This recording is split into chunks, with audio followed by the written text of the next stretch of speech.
From their debut self-titled release, that is Britny Fox with Long Way to Love. And I guess Britny Fox getting ready to release a new record sometime this year. At least that's what I've been told.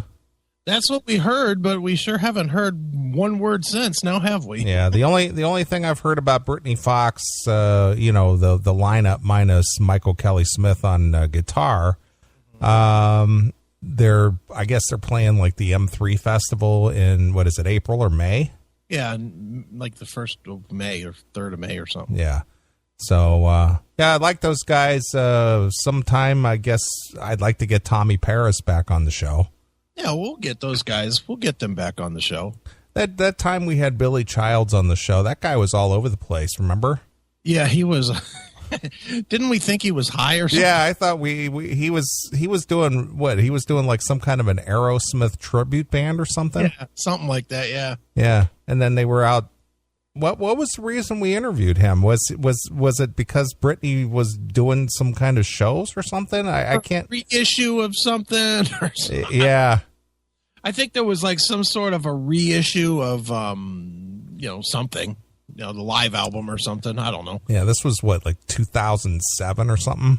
Yeah, it was long out. Or was he part? Wait a minute, he was part of that lineup with Bob Leather. Yeah, well, that is true. That's what I'm saying. What it was. They were out on tour with that lineup. Yeah, because I saw them with Enough's Enough. Right.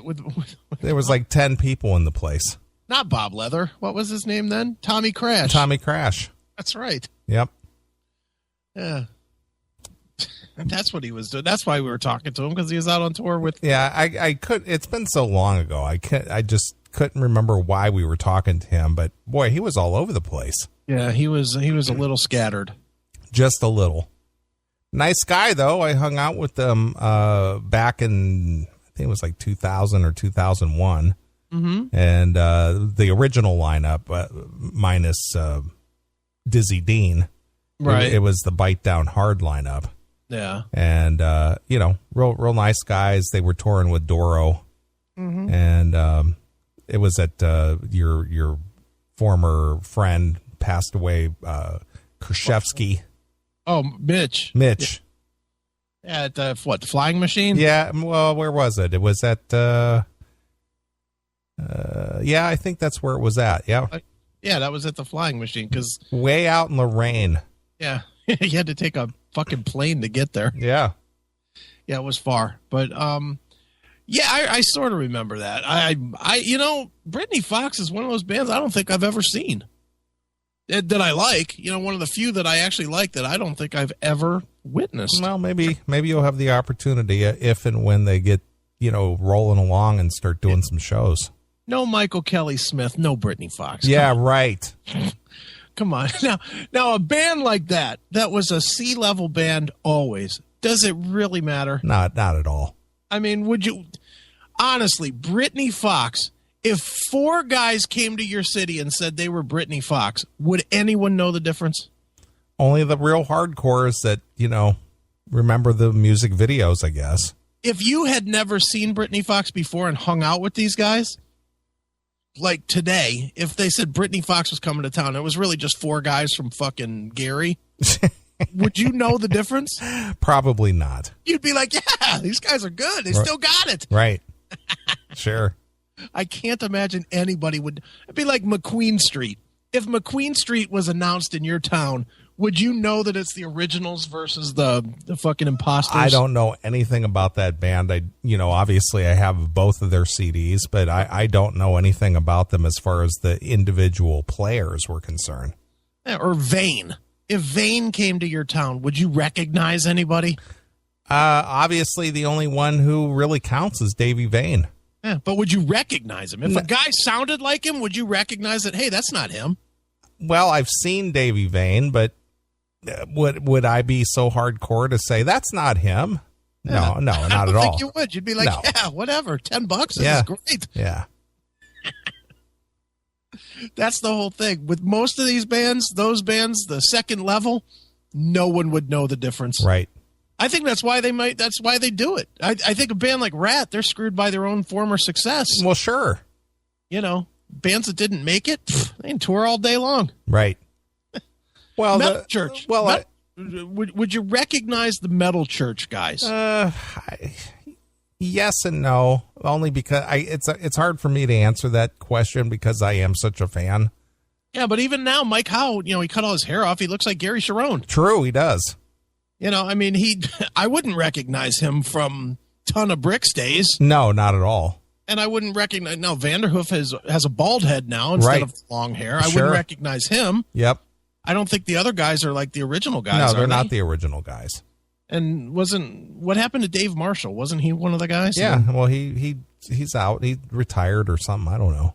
He went on to roadie for Metallica, didn't Probably. he? I think that's what he did. Yeah, he may have.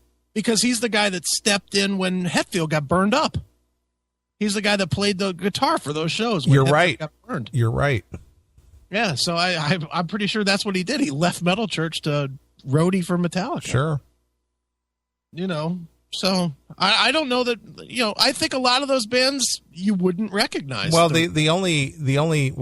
now, but before Mike Howe came, back to the fold, the only guy in the band that's the original member is Kurt Vanderhoof. Yeah, and I wouldn't recognize him.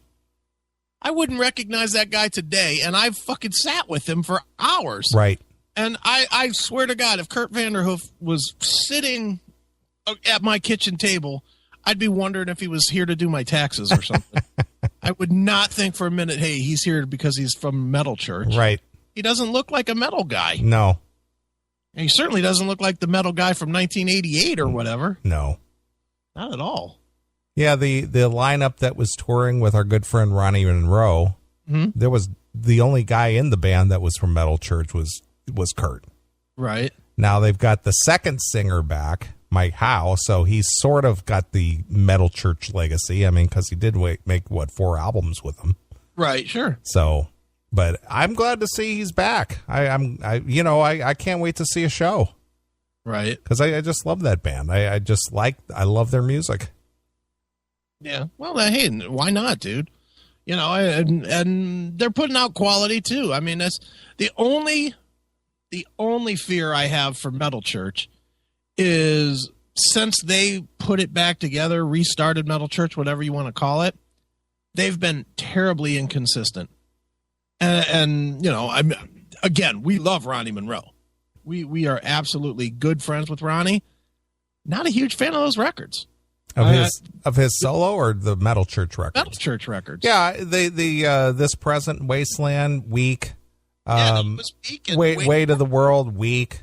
Yeah, and Generation Nothing wasn't great. Generation Nothing was more like a concept record. Yeah. And I don't normally dig concept records at all. The only one that really kicked me in the face, and I still listen to it pretty consistently, is Light in the Dark. Yeah, that's a good That record was quintessential Metal Church. Mm-hmm. But that's the only great one that they did with Ronnie. True. Absolutely. And I don't know. I'm excited that Metal Church is back. They're actually getting ready to go on tour like next month or something. And I did see that Chris Caffrey is going to be out playing guitar with them. Yeah.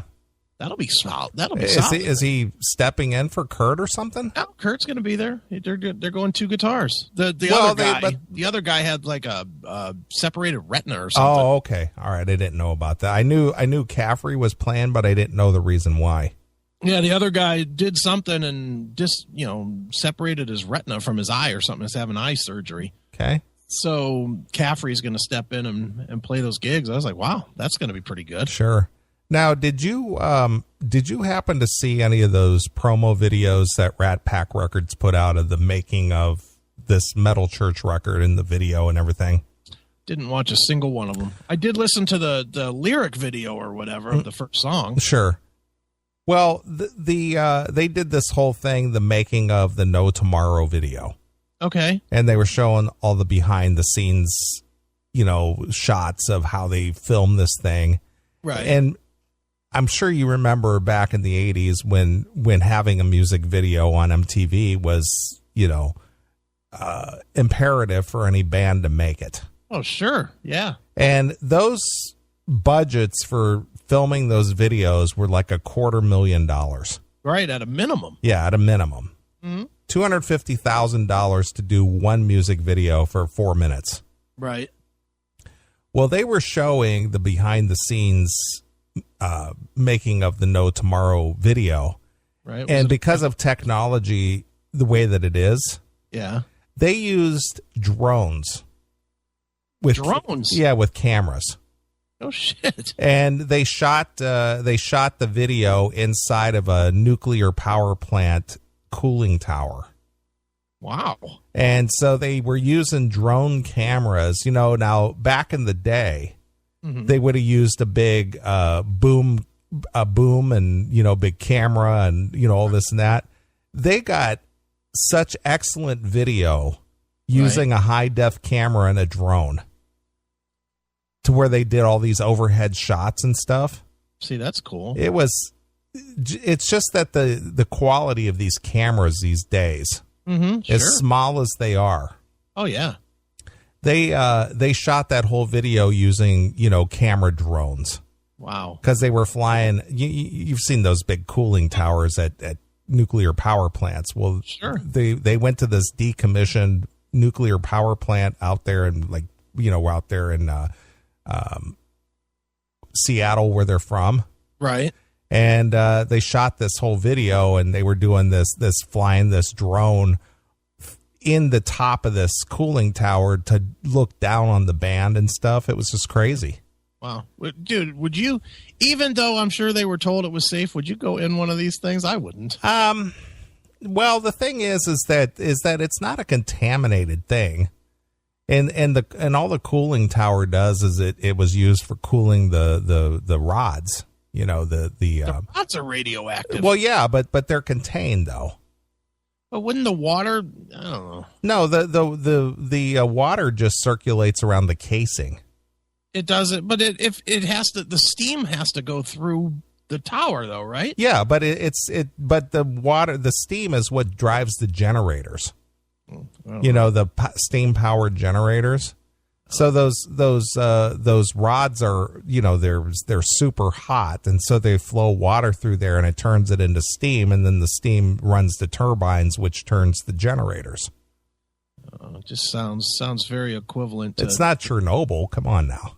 Sounds very equivalent to just drinking water out of somebody's toilet. No, I don't think so. I don't think I'd ever trust it, no matter if it was a brand new toilet. If it was a brand new toilet that I saw taken out of the box, right, I wouldn't drink the water out of it. Sure.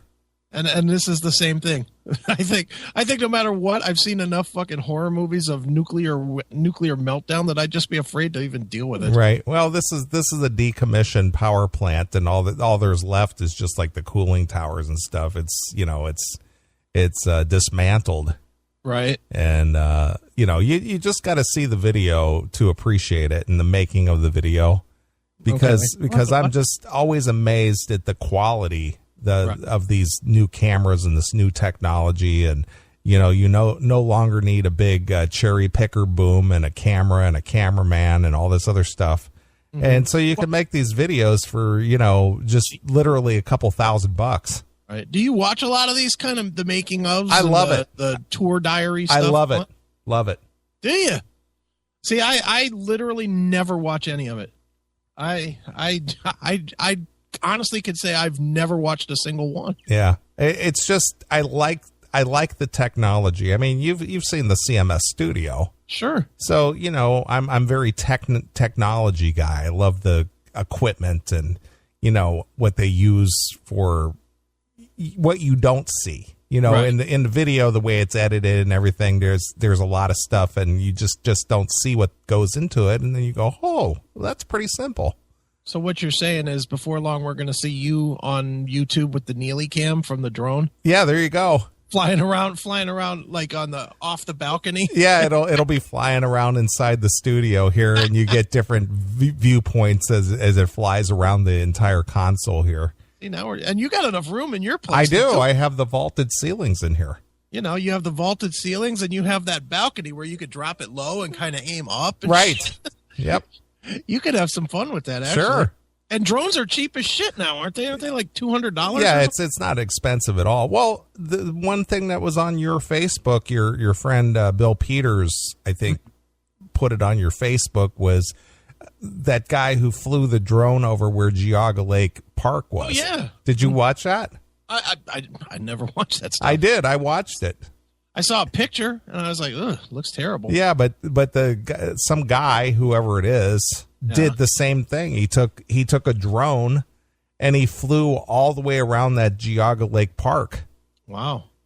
You know, so and he did all these close-up shots of the rotting roller coaster, you know, structures, and you know, the pylons where a lot of the, you know, the bigger amusement rides were mounted to it.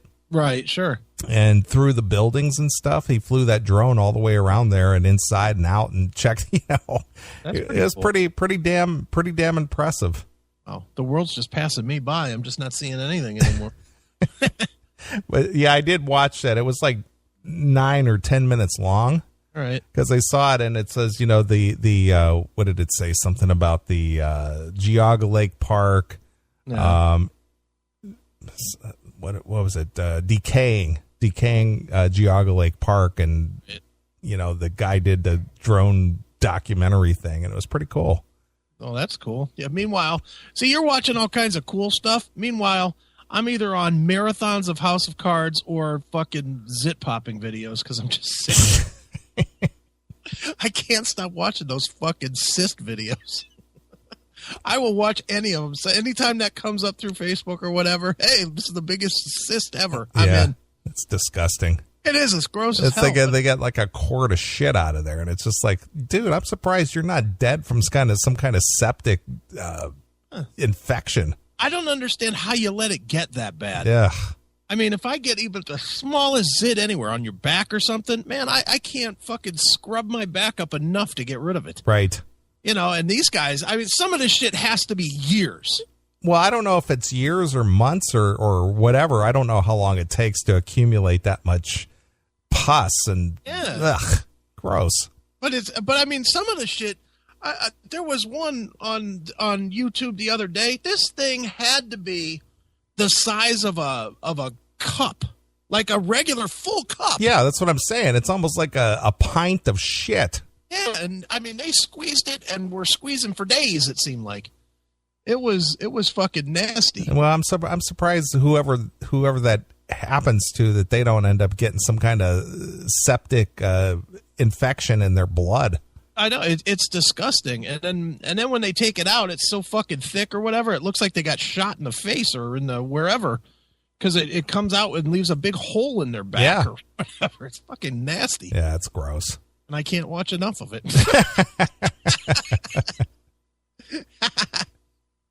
Show it again. Yeah, there's got to be more. Right.